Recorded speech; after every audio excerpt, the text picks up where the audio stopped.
اب آخری دو رکوع اس لحاظ سے اہم ہیں کہ ان میں اللہ تعالیٰ کے ساتھ حضرت مسیح علیہ السلام کے اس مکالمے کا نقشہ کھینچا گیا ہے جو قیامت کے دن ہوگا، اور اس کے پس منظر میں گویا ایک پوری داستان ہے جو ایک نئی شان سے سامنے آئی ہے۔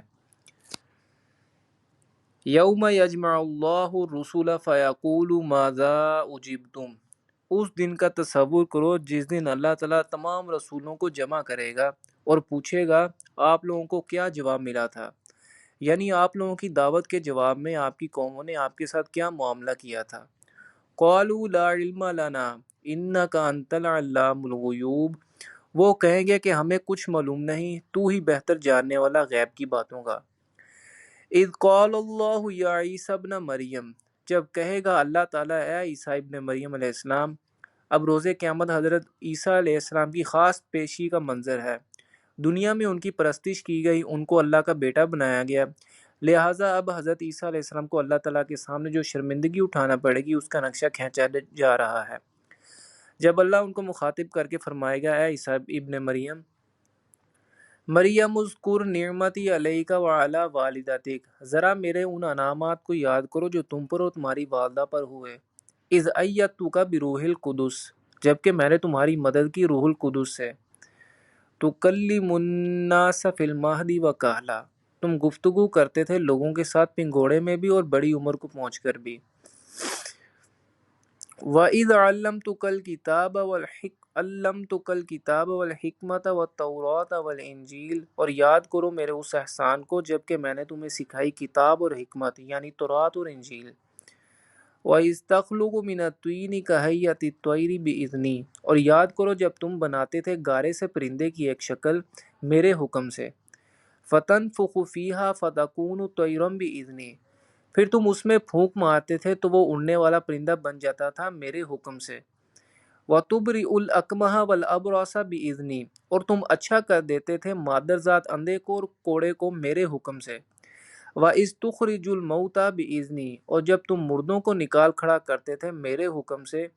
وَإِذْ كَفَفْتُ بَنِي إِسْرَائِیلَ عَنْکَ، اور یاد کرو میرے اس احسان کو بھی جب میں نے بنی اسرائیل کے ہاتھ روک دیے تم سے، ان کے ہاتھ تم تک نہیں پہنچنے دیے اور تمہیں ان کے شر سے محفوظ رکھا۔ یہ اسی واقعے کی طرف اشارہ ہے جس کا ذکر سورۃ آل عمران آیت نمبر 84 کے تحت ہوا ہے کہ حضرت مسیح علیہ السلام گرفتار نہیں ہوئے، اور عین اس وقت جب پولیس والے آپ علیہ السلام کو گرفتار کرنے کے لیے باغ میں داخل ہوئے تو 4 فرشتے اترے جو آپ علیہ السلام کو لے کر آسمان پر چلے گئے۔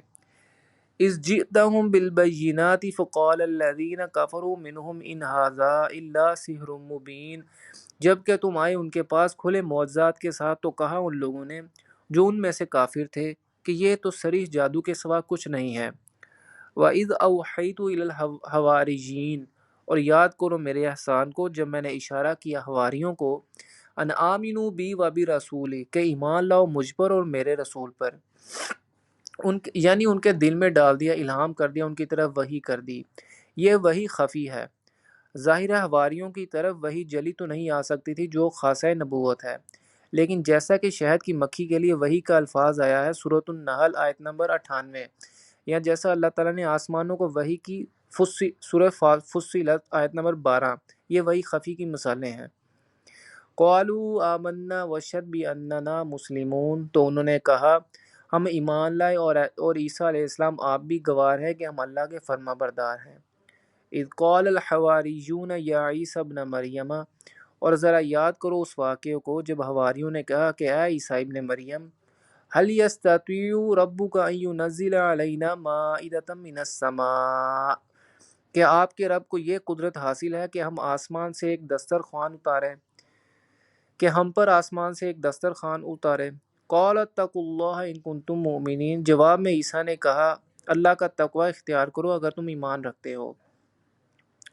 مومنین کو ایسی دعائیں نہیں کرنی چاہیے، ایسے مطالبات آپ لوگوں کو زیب نہیں دیتے۔ قالوا نريد ان ناکل منها وتطمئن قلوبنا، انہوں نے کہا کہ ہم چاہتے ہیں کہ ہم اس دسترخوان میں سے کھائیں اور ہمارے دل بالکل مطمئن ہو جائیں۔ یہ اس طرح کی بات ہے جیسے حضرت ابراہیم علیہ السلام نے کہی تھی ربی ارینی کیف تحیی الموتى قال اولم تؤمن قال بلی ولکن لیطمئن قلبی، سورۃ البقرہ۔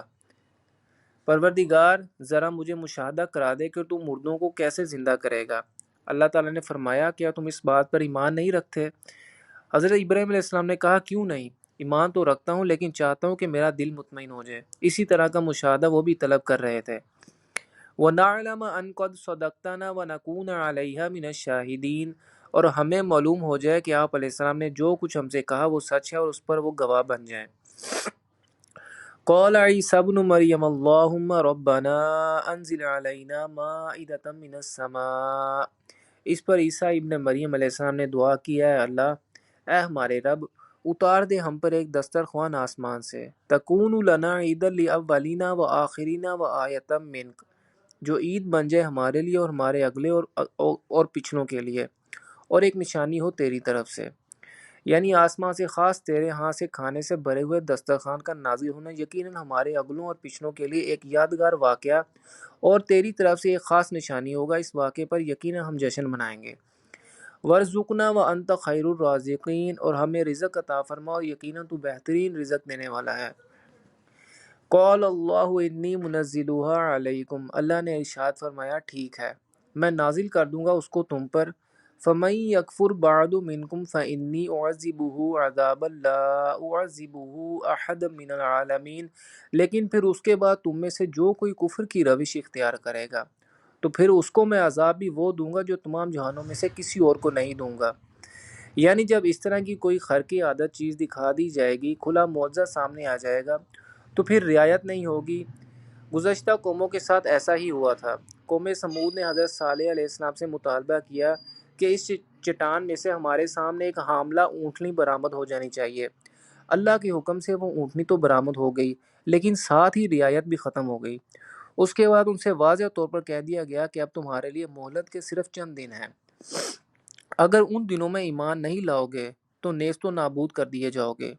یہ بات سورۃ الشعراء میں بہت تفصیل سے آئے گی کہ اے نبی صلی اللہ علیہ وآلہ وسلم، مشرکین مکہ جو نشانیاں مانگ رہے ہیں تو ہم ان کی خیر خواہی میں انہیں ایسی کوئی نشانی نہیں دکھا رہے ہیں۔ اگر ان کے کہنے پر ایسی نشانیاں ہم دکھا دیں تو پھر ان کو مزید رعایت نہیں دی جائے گی اور ان کی مہلت ختم ہو جائے گی۔ اس قسم کے معجزے دیکھ کر نہ کوئی پہلا ایمان لایا نہ اب یہ لوگ لائیں گے۔ ان کے اندر جو نیت کا فساد ہے وہ کہاں انہیں ماننے دے گا۔ جیسے قوم صالح علیہ السلام نے نہیں مانا، حالانکہ اپنی نگاہوں کے سامنے انہوں نے کھلا معجزہ دیکھ لیا تھا۔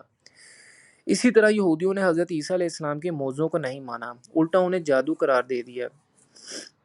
اس قدر واضح معجزات دیکھ کر بھی لوگ ایمان نہیں لائے، سوائے ان جادوگروں کے جن کا فرعون کے دربار میں حضرت موسیٰ علیہ السلام سے مقابلہ ہوا تھا۔ لیکن جادوگروں کی تصدیق کے بعد بھی نہ تو خود فرعون ایمان لایا تھا اور نہ اس کے درباری اور نہ ہی عوام الناس۔ چنانچہ معجزے کا ظہور دراصل متعلقہ قوم کے خلاف جاتا ہے۔ معجزے کے ظہور سے پہلے تو امید ہوتی ہے کہ اللہ تعالیٰ شاید اس قوم کو کچھ ڈیل دے دے، شاید کچھ اور لوگوں کو ایمان کی توفیق مل جائے، لیکن معجزے کے ظہور کے بعد مہلت کا سلسلہ ختم ہو جاتا ہے۔